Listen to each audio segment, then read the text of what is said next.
CBS Radio Mystery Theater presents...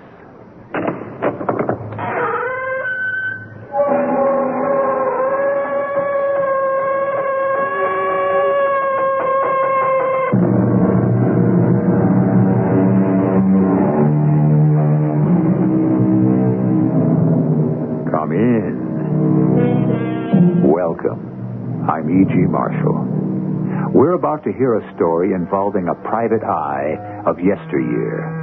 He's not to be confused with the private investigator we know today, whose work depends so much on all the electronic gadgets of our technological age. No, this man lived in simpler times, back in the post-war 40s. He was really a man of the streets, and in Raymond Chandler's words, down these mean streets a man must go who is not himself mean, who is neither tarnished nor afraid. Nevertheless, sometimes he gets into trouble along the way. Take his gun, Dickie, under the left shoulder, and get his wallet while you're at it. Sure. Watch your hands, pal. I get nervous. Such a big gun and such a little guy. And what is your name, my friend? Colbridge. Ah, yes. Abner Colbridge, private investigator. Private eye, huh? I thought he was a cop. And what are you investigating tonight, my friend? That's my problem. Are you acquainted with the young woman in green? That's your problem. To find out.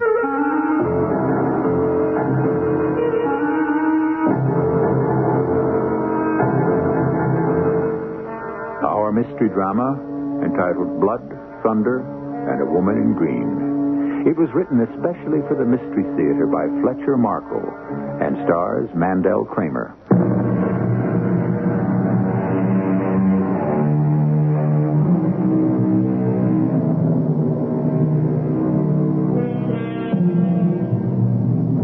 We're going to meet a private eye in the course of a night's work that happened over 30 years ago.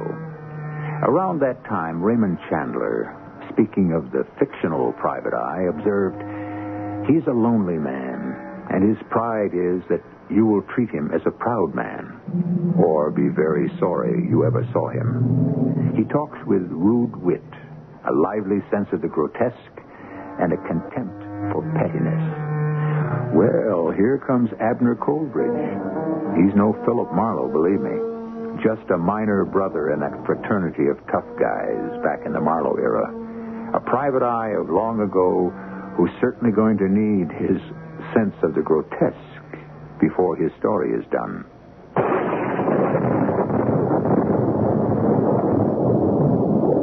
It was one of those nights.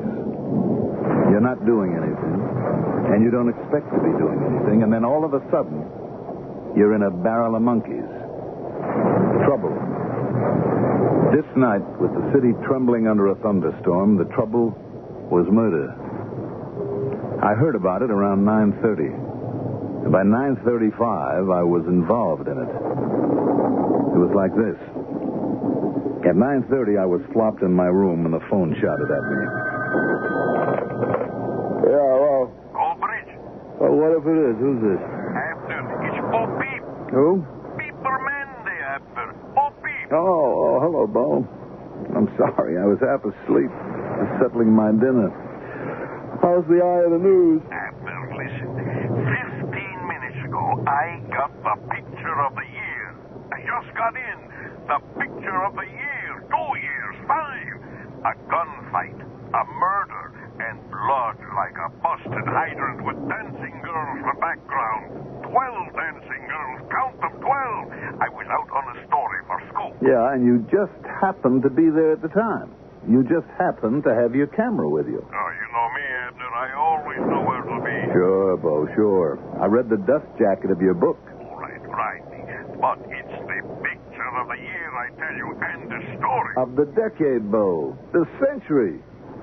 What are you calling me for? Well, I'm coming to that, Abner. Call the papers. Listen, will Call you? your publishers. Maybe they can get it engraved in time for the third printing. Abner, please. Mail me a print, Bo. I'm sleepy. Abner, listen.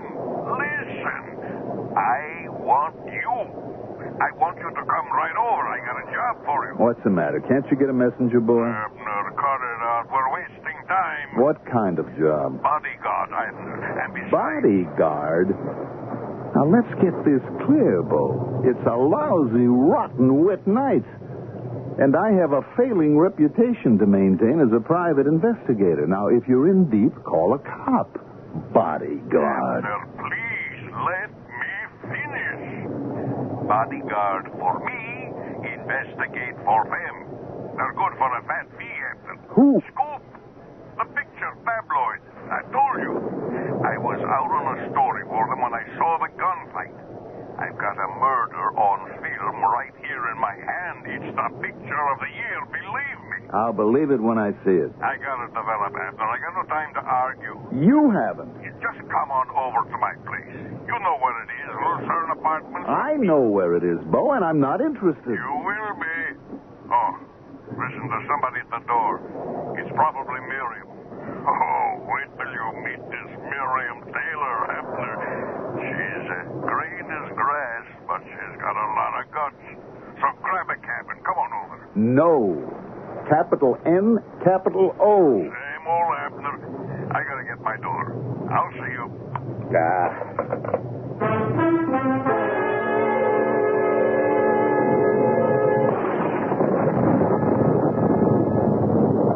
At 9:35, I was down on the street with my gun packed and my tie tied, hailing a cab. Where to, buddy? I got in and told him and sat back, listening to the storm and looking out at the flood of rain on the streets. Bo Peep was the professional label of a crazy little news photographer named Boris Piepermendy, whom I'd seen and known around. Our paths had crossed now and then, and we had a drinking acquaintance. Bo's life was rooted in his camera and press card. A collection of Bo's best work called Tabloid Town had just been published and was nudging its way toward the bestseller lists, spreading his fame far beyond the city limits. He was a nice little guy with an uncanny nose for news and a sharp way of impressing people with everything he did. I sat in the cab throbbing with questions. Who had been murdered in the gunfight? And where could it have happened with a background of a dozen dancing girls? And why did Bo need a bodyguard? And since when did a picture paper like Scoop want to employ a private eye? And what was the matter with me that I always made a pretense of turning down jobs that screamed interest from the first hint? Here you are, buddy. I paid him and got out, sloshed across the sidewalk to the door of the Lucerne Apartments. Wouldn't be long before I got some answers.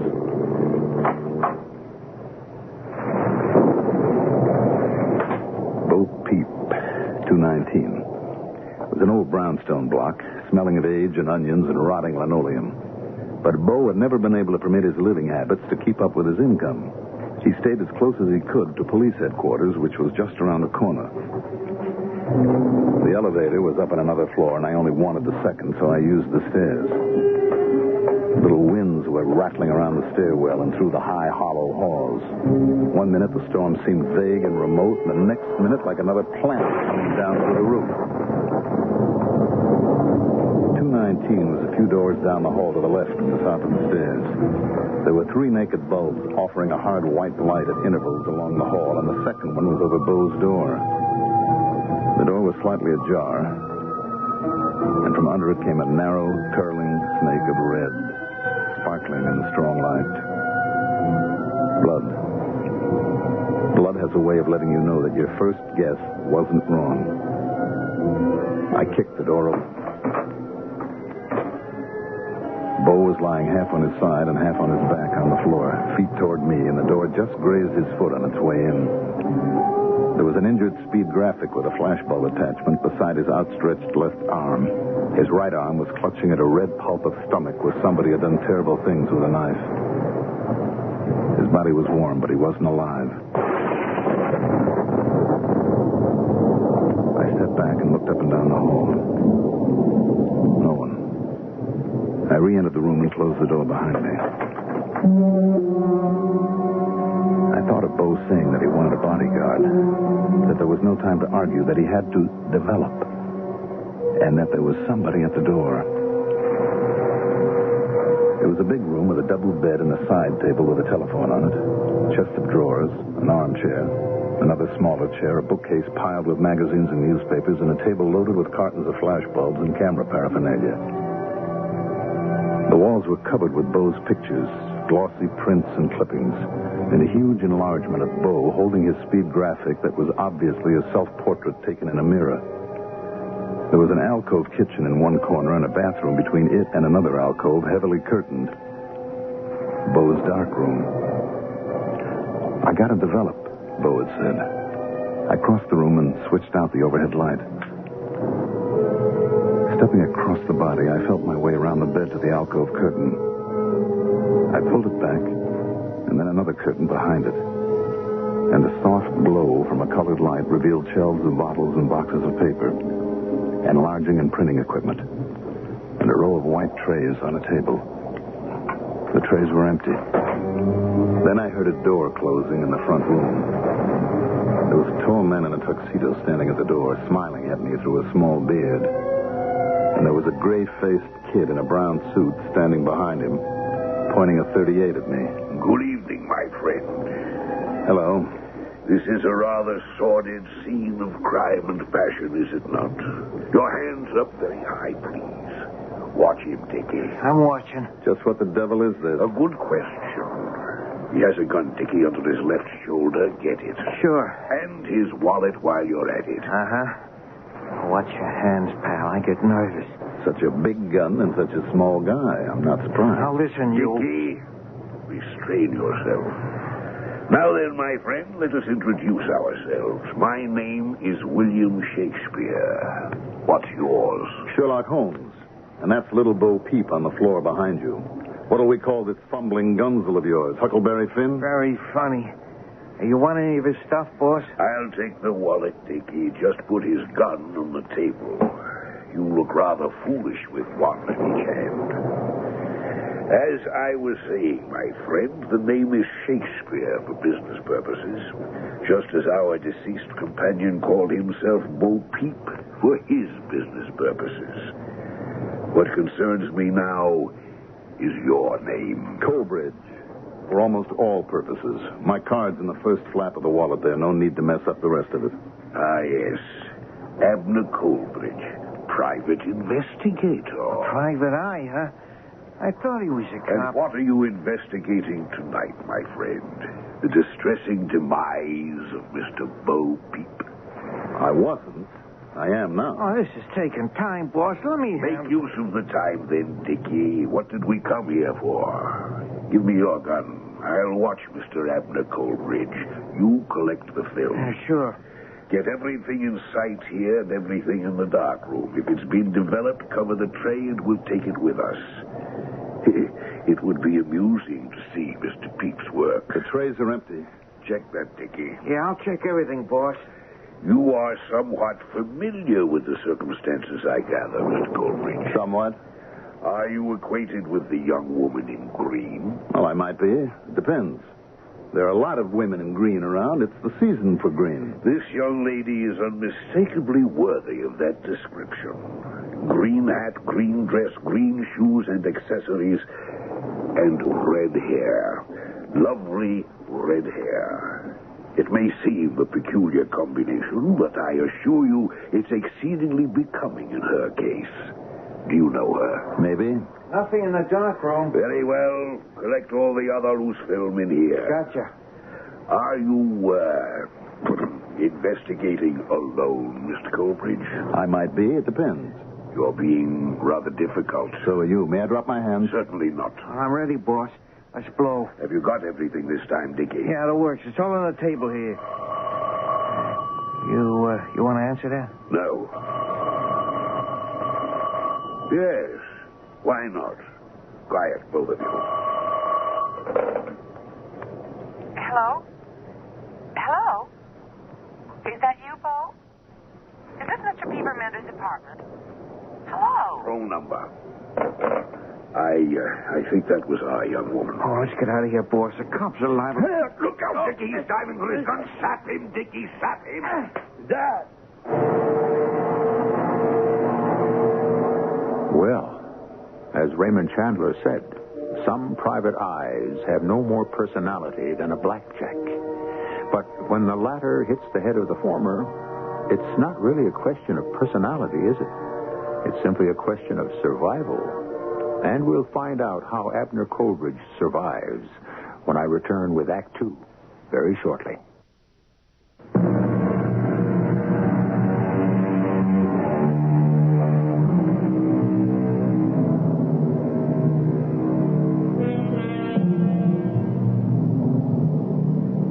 Abner Coleridge, a private eye at work in the post-war 40s, has answered a phone call for help from a photographer friend whose professional name is Bo Peep. Bo claims to have just taken a most unusual photograph. So unusual that he wants Abner to act as his bodyguard while he develops it. But by the time Abner gets to Bo Peep's apartment, his friend is dead, murdered. And there is no trace of the photograph in Bo Peep's darkroom. Two rather sinister strangers arrive while Abner is searching the apartment. While attempting to outwit them, Abner is put out of commission by a well-placed blow from a blackjack. Whatever it was the kid hit me with, he hit hard. And the floor came up to meet me. I saw a few thousand women in green with red hair, and they all looked like those distorting mirrors at amusement parks and penny arcades. I saw William Shakespeare, the old and the new. The only difference was that the new one was wearing a tuxedo. I saw stars, and I felt my nerves stretching like licorice. Smelled a sick, sweet smell and tasted the salt of sweat. Then I saw 12 dancing girls. Count them, 12. And they were on a billboard. And I saw them from the back seat of a car that was turning into an alley, and I heard a familiar voice. That Bo Peep must have been standing right about here when he got the picture. I was positive that I was conscious for a minute. Then I blacked out again.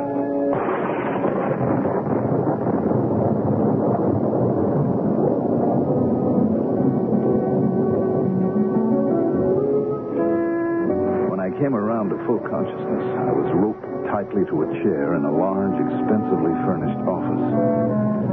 I could see several vague shapes in front of me talking indistinctly. I could hear music somewhere nearby, sounding like a dance band. My coat and shirt were wet and cold against my skin, and the back of my head felt like overtime in a steel mill. And somebody threw a glass of water in my face, and I knew why I was wet. Hey, he's coming out of it, I think. It was about time. Must have knocked him plenty, Dickie. Once, sugar. Once I knocked him. I do it right. All right, let me talk to him, Sugar. There, my friend. Are you with us again? He's... Are you back with us again, my friend? Nah, he's still out. He's faking. I'll tell him we don't buy it. Leave him alone, Dickie. Want him to pass out again? Go sit down, kid. You're in the way. Boss wants to talk to the guy. Okay, sugar. Okay, I was only trying... Where's Carl, Dickie? Still out front, I guess, looking for that dame in the green dress. Well, find him. Tell him to get the first aid kit. It's probably in the men's room. Everybody's right with me. Quickly. Oh, sure, boss. Sure. You want me to bring Carl and the kid? Yes. I let my head sag forward, chin on my chest, so I could open my eyes just enough to look the place over without either Shakespeare or the other flunky seeing what I was doing. The office had a big desk and some more chairs like the one I was tied to. A portable bar, no windows, no closets, and only one door. The one going out to where the music was. I closed my eyes all the way when I saw Shakespeare walking toward my chair. I could feel him staring down at me, probably wondering whether I was faking or not. I tried to appear unconscious for his benefit and tried to stay fully conscious for mine. It's been quite a night for us all, Sugar. First Sammy, then Mr. Bo Peep. Now this one. What did you do with poor old Sammy, by the way? Just what you told us. We loaded Sam into the trunk of his car and drove it to the other side of town. Left it in the parking lot. What are your plans for this week? I haven't decided yet. I'm not sure where he fits in between the photographer and that young woman in green. What is her name, by the way? Taylor, I think. Yes. I have the impression this one is involved with her somehow, as well as with Mr. Bo Peep. Well, you know what they say about dead men, boss? Right so, yes. And the only thing that worries me is how many tales this one may have told before Dickie and I ran into him tonight. We could always run over him, too, don't forget. You're not listening to me, Sugar.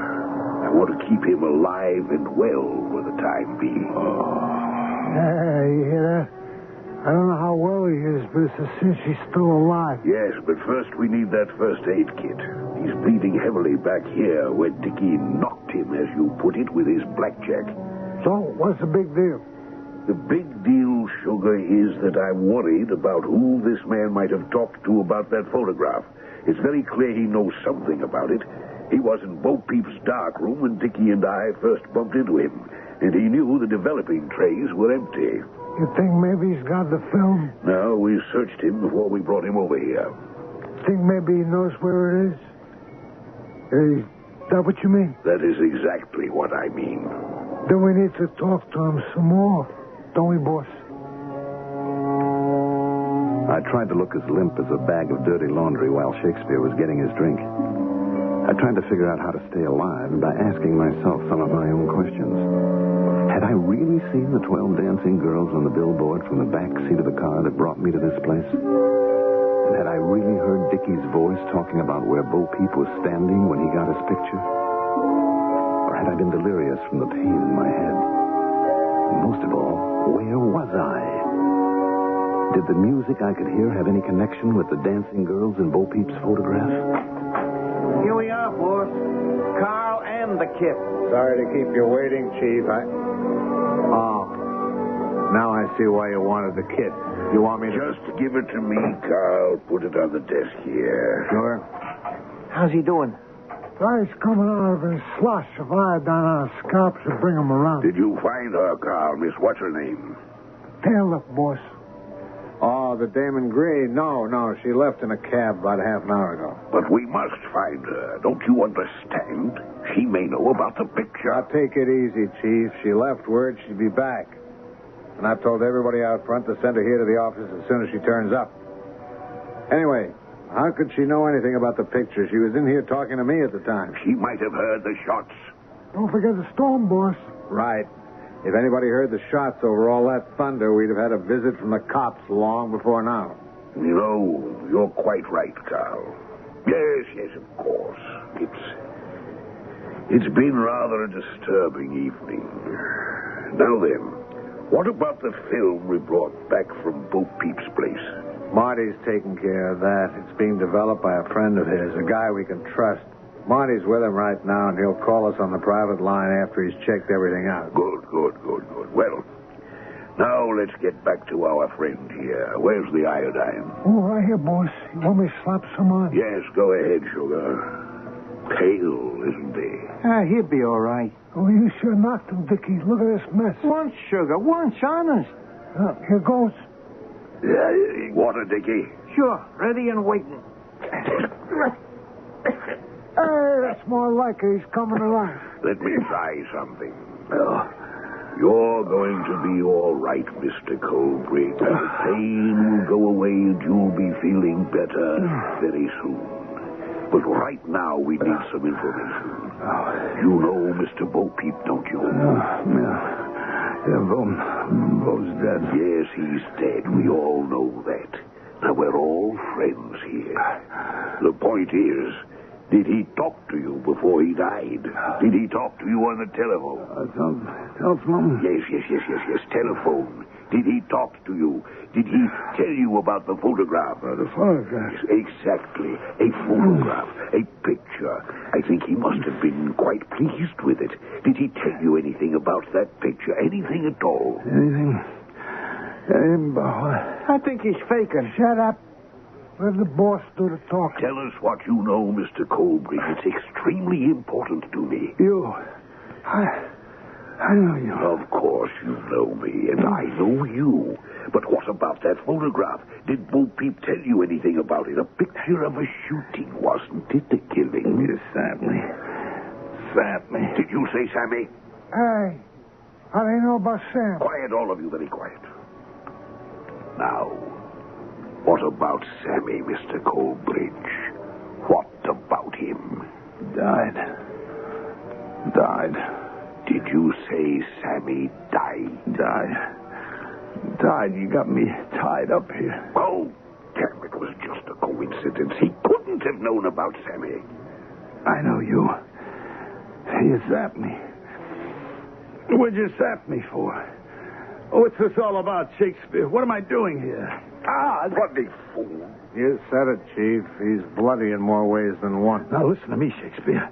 Put a gag on him, Sugar. Yeah, sure, boss. Give me that napkin on the tray there, Dick.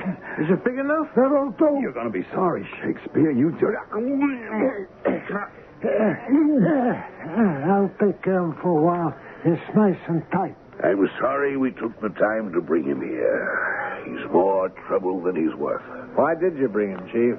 Because I wasn't certain enough of what he knows or doesn't know to either leave him there or kill him. Don't you think one corpse is enough? That's what started all this, remember? Unfortunately, Carl, there are now 2 corpses. 2?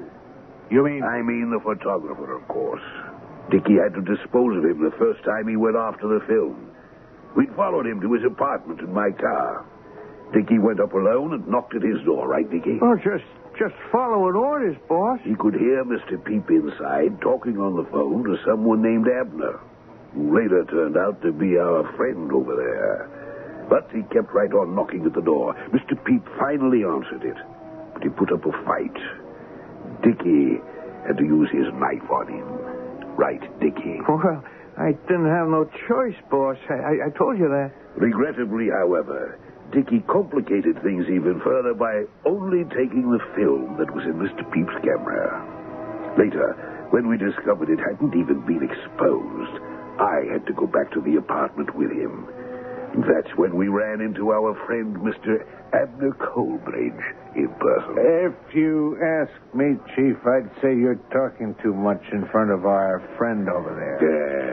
Yes, I'm always talking too much. Well, I think Mr. Colbridge will have to go anyway. Well, now, listen, Chief, this isn't the old days. Don't get too carried away. Oh, hi, Mr. Shakespeare. Were you looking for me? Yes, indeed I was, Miss... Taylor. Miriam Taylor. Yes, do come in, Miss Taylor. Thanks. Miriam Taylor was wearing a floppy green hat, a green dress, green shoes and accessories, and a lot of long red hair. She was very pretty. She frowned a little when she saw the bound and battered mess that was me, but she didn't say anything. Just sat down while one of the flunkies lit a cigarette for her. Shakespeare was watching her intently. Cat and mouse. I wished I had learned how to pray.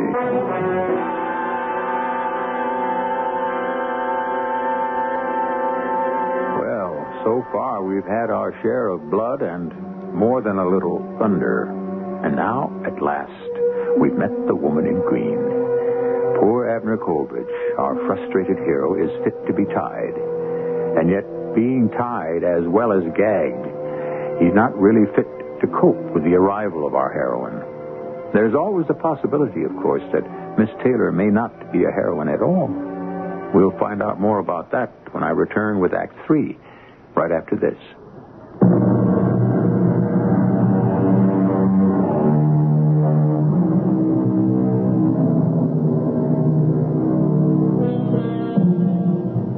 Years ago, when World War II was over, we thought we were living in the best of times.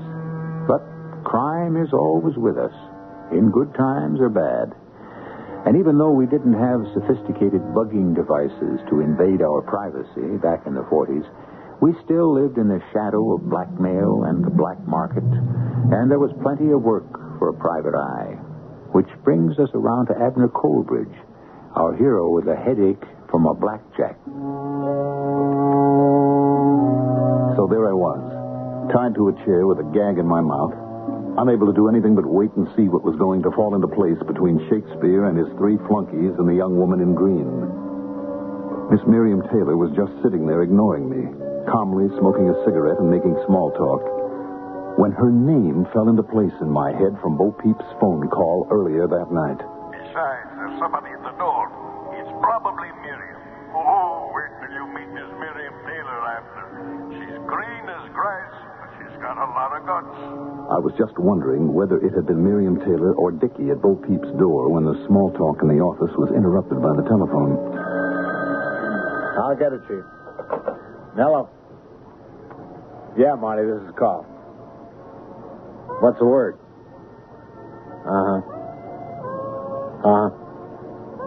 Nothing else, huh? Oh, yeah, he's right here, Marty. I'll tell him myself. I'll see you later. Well, don't stand there just shaking your head at me, Carl. Tell me what he said. Somebody's wedding, 2 conventions, and a lot of pin-up girls. Nothing else, Chief. Nothing at all. Nope. That was it. Dickie, Yeah, boss? step outside on the balcony, please, and stay by the door. We don't want to be disturbed. Gotcha. No more visitors, Dickie. Is that quite clear? I hear you, boss.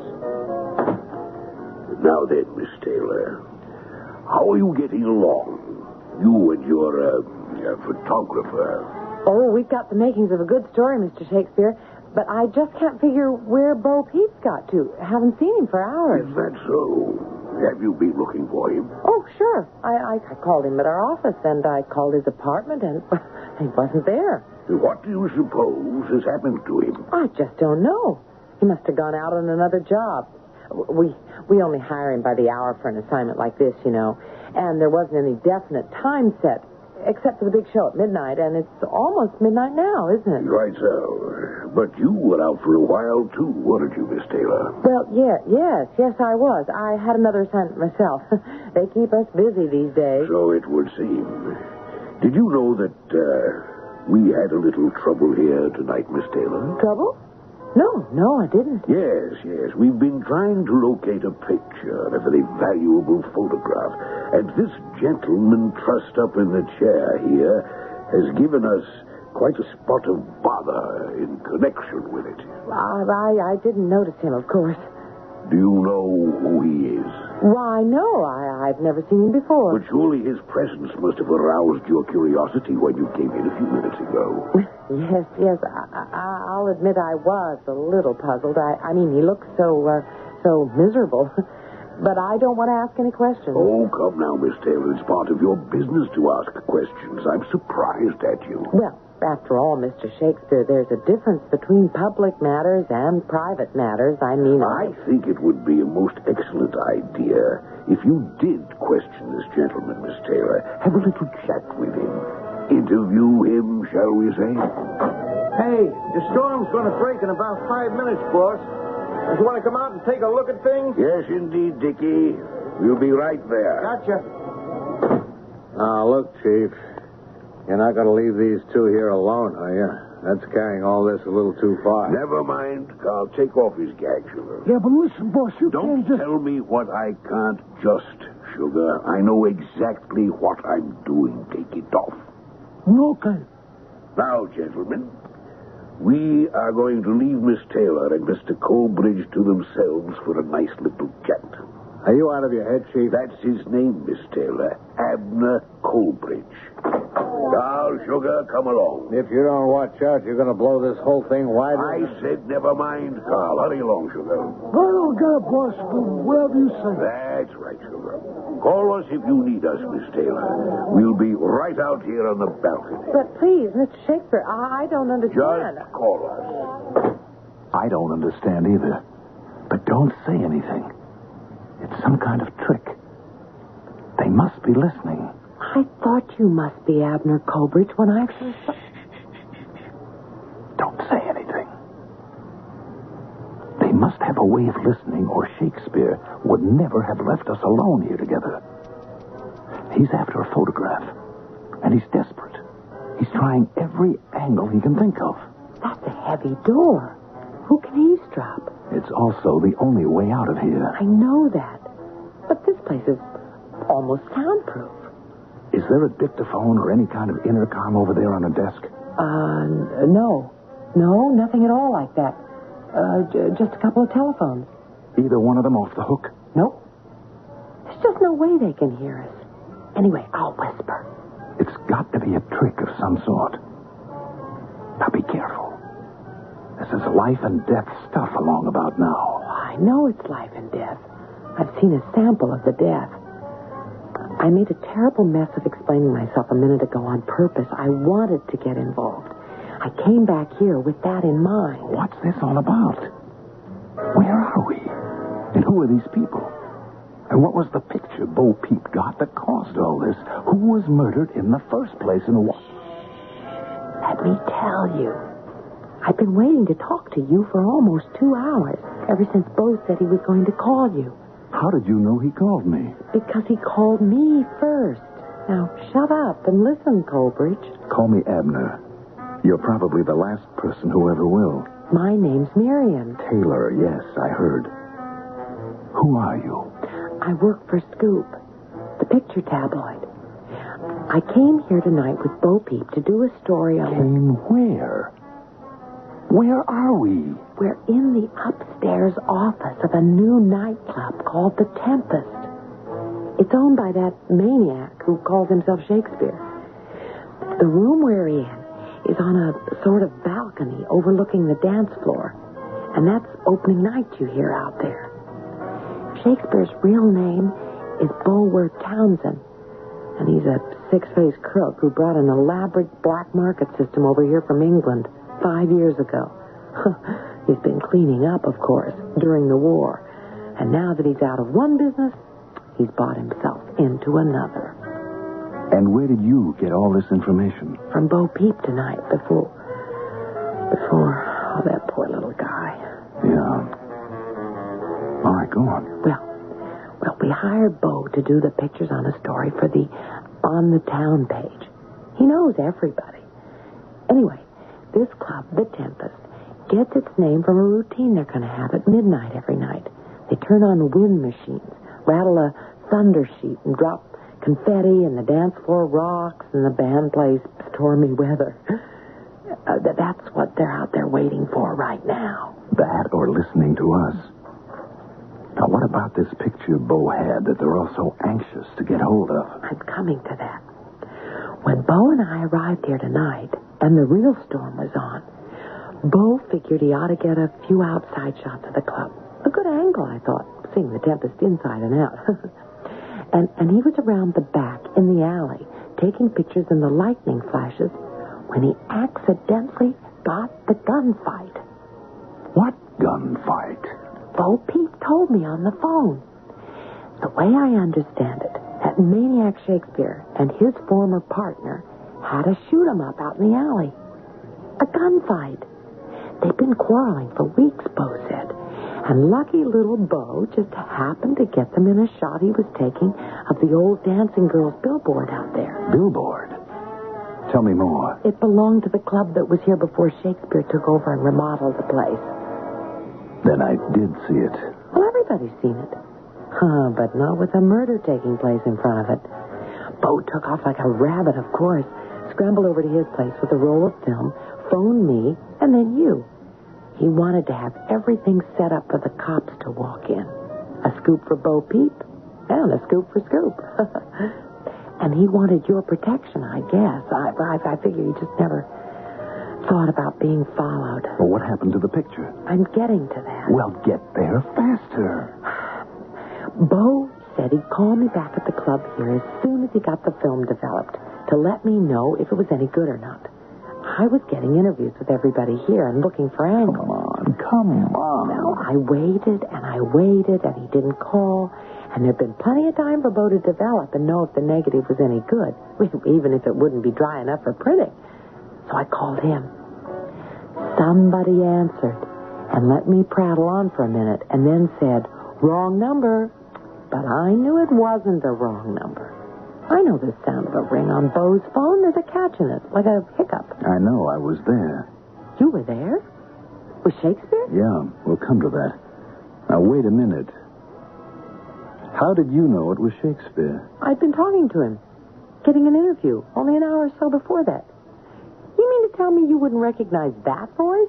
A double take, maybe, but you'd recognize it. All right, go on. Well, I called again a couple of minutes later, and there was no answer. I knew something was cockeyed somewhere, so I went over there. I was actually sick when I saw him on the floor. I know what you mean. That's when I called the cops. They're just around the corner from Bo's place. I know. And they came, and I told them all about this, what I've been telling you, and that's about it. But what about the film? Shakespeare didn't get it. I haven't got it. Have you got it? Hey, listen. Hey, there's the artificial store. Pretty fancy. Tell me about the film. Can't you guess where the film was? Now, don't be cute. I haven't the faintest idea where it was. Under Bo's body. The cops found it when they moved him after the coroner was through. You mean they've got it now? It's probably been developed by now. Oh, God, I'm exhausted. Well, listen. What are you doing back here, of all places, Miss Taylor? Miriam, you're crazy to come back here. Oh, relax, will you? The place is surrounded.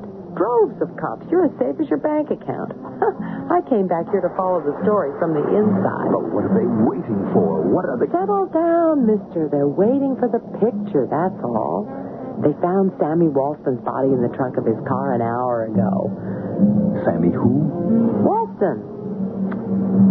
Shakespeare's partner, the guy who got the belly full of lead in front of the dancing girls and started all this. Oh, sorry, correction.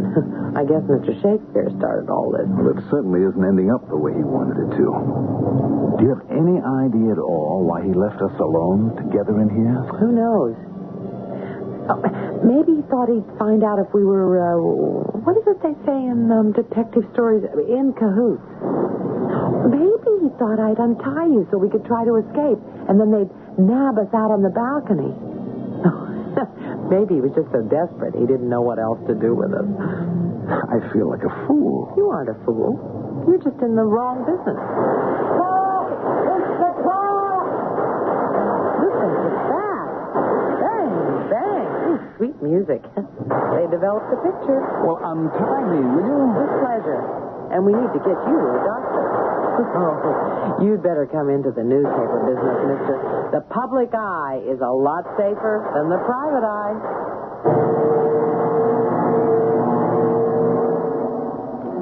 And so, as Raymond Chandler said, a private eye must always have a lively sense of the grotesque, especially if he's going to have to play second fiddle to a third party who happens to be a lady from the Fourth Estate. Not to mention having to let the cops rush in to do his work for him. Oh, well, maybe he needed to have a night off, just like the rest of us. I'll be back shortly.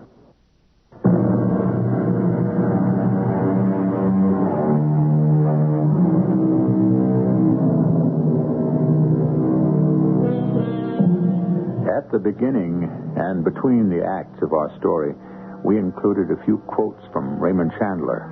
And I'd like to round things off with just one more. All men must escape at times, Mr. Chandler once said, from the deadly rhythm of their private thoughts. It is part of the process of life among thinking beings. It is one of the things that distinguish us from the three-toed. Unquote. Our cast included Mandel Kramer, Jackson Beck, Patricia Elliott, Robert Dryden, and William Griffiths. The entire production was under the direction of Hyman Brown. Radio Mystery Theater was sponsored in part by True Value Hardware Stores and Buick Motor Division. This is E.G. Marshall inviting you to return to our Mystery Theater for another adventure in the macabre. Until next time, pleasant dreams.